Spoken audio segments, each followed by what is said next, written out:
what would you say the cause of bitterness would be? I just threw out some ideas that I thought people might have. Hard luck, harsh people, hurting pain, horrible circumstances, envy, sin, and the guilt that comes from sin. What are the surface causes, at least, of bitterness? And I would say, I read somewhere it would be unmet expectations, and I would characterize it as loss. Just losing something. Loss like what Simon had. That's my first point under its cause. Loss like what Simon had. And I would have you realize that the first thing he lost was prestige. He had prestige, it says in verse 9, when there was a certain man called Simon who previously practiced sorcery in the city and astonished the people of Samaria. Okay, so he had this magic show. He was the man on stage. He was the prominent one. And there he practiced sorcery. What about us? Have we lost some prestige that makes us upset, that makes us angry, that may make us bitter? I heard somewhere, we go from our 20s to our 30s, and we go from our 30s to our 40s. And things in the society seem to be geared toward the previous group. Have you ever noticed that? Have you ever noticed that you go through the mall and you used to be asked to partake of a survey, but now you've gone to the next decade. You know what I mean? You're no longer in the demographic that people care about. You're in your 50s now. You're in your 60s now. You're in your 70s now. And really, the society is geared more for the teens and the 20s and the 30s and the young demographic. And you're not in that demographic anymore. And you kind of lost your place a little bit. Have you noticed that? Maybe there's someone that's lost a position, lost a place as a husband or a father because of divorce, because of family breakup. A place of prestige. Popularity, here it says in the beginning of verse 10, in whom they all gave heed, from the least even to the greatest. He was popular. All gave heed to them. And so there's the issue of popularity. Popularity can come, popularity can go. Here Simon was the man, the great one. He was the one that was just seen by everybody and popular. And people were friendly to him, and people really enjoyed his company. And maybe there's a place of popularity that we wane, and it becomes a point of anger and embittering. Loss. Thirdly, not only prestige, not only popularity was lost, but also pretense of divine power. Here Simon had a pretense of divine power. It goes on in verse 10 and says, this man is the great power of God. And it says at the end of verse 9 there that he was claiming that he was someone great. He had the pretense of divine power. And some of the magicians in our day certainly have this air. Some of them don't. Some of them admit they're just illusionists. But others will give you this creepy feeling that there is this divine power. One person said what this means, that he is the great power of God. And literally in the original language it says that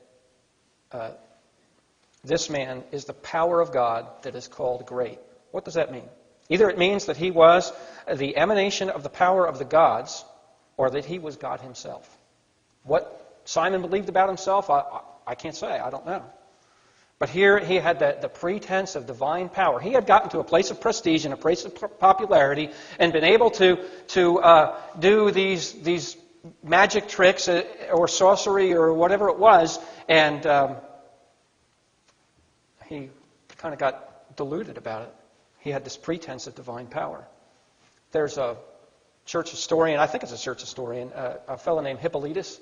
He wrote history, and we don't really know whether it's true or not, but he did write a story about Simon after this profession of faith that Simon made here at Samaria, and after his time that he went on, he was known. Like we say, this is church tradition, this is not Bible, but we don't know whether it's true or not, that he went on and he led a heresy that fought against the church. But he said, Simon said that he was going to be buried alive, kind of like Houdini, be buried alive, and on the third day that he would rise again. And the story goes that his disciples actually did bury him alive. And Hippolytus says, and that's where he remains to this day. Never rose again. Never got up the third day. Christ died and rose again the third day. But here, according to Hippolytus, Simon, he wasn't the great power of God. He just had the pretense of the divine power. Another loss of Simon was power over people. It says here in verse 11, and they heeded him because he had astonished them. It also says earlier in the verse, I think it's verse 9, that they gave heed to him. It says it twice. The people gave heed to him. He was used to people being able to tell people what to do. They listened to him. That word heeded means to hold the mind towards, pay attention to, apply oneself to, adhere to, give attendance, to be given to, give heed, have regard. The people listened to him and were amazed by him, and he had, as it were, control. We listened this morning in Sunday school about the difference between goals and desires, and how our goals should be oriented towards things that can't be disrupted, things that we can control ourselves, our own ability to be sanctified. And our desires can often be interrupted, and that can make us angry, and that can make us bitter and such. Well, here, Simon lost this. The people, when Philip came and started to preach Christ unto them, all of a sudden their focus was turned. And Simon was not the great power, and he wasn't heeded like he had been. So my point is, with prestige and popularity and even the pretense of the divine and the power over people, has there been a loss in our life that has got under our skin and made us bitter? I hope not. And I would say a fifth thing that was a loss was prolonged job security. It says there at the end of verse 11, for a long time. Simon was there for a long time doing this. He had longevity. He had prolonged job security, as it were, and I think that that's kind of the thing that's the past in our culture. But notice, if you will, when Philip came here in verse 12, that all these things went away. But when they believed Philip, so Philip came to stage. Philip had the prestige, as it were. As he preached, and not so much Philip also, but the things he preached had the stage concerning the kingdom of God. And the name of the Lord Jesus Christ, that became the point of prestige now. And the popularity shifted. It says here in verse 12 that both men and women were baptized. This was something that was kind of a common and well-received thing. It was popular. It also talks about the great power of God.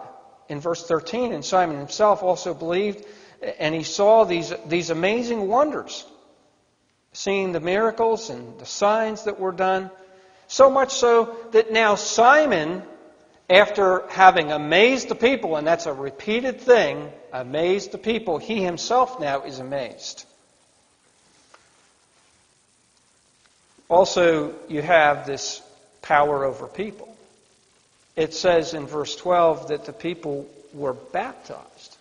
Not just that they believed, but that they were baptized.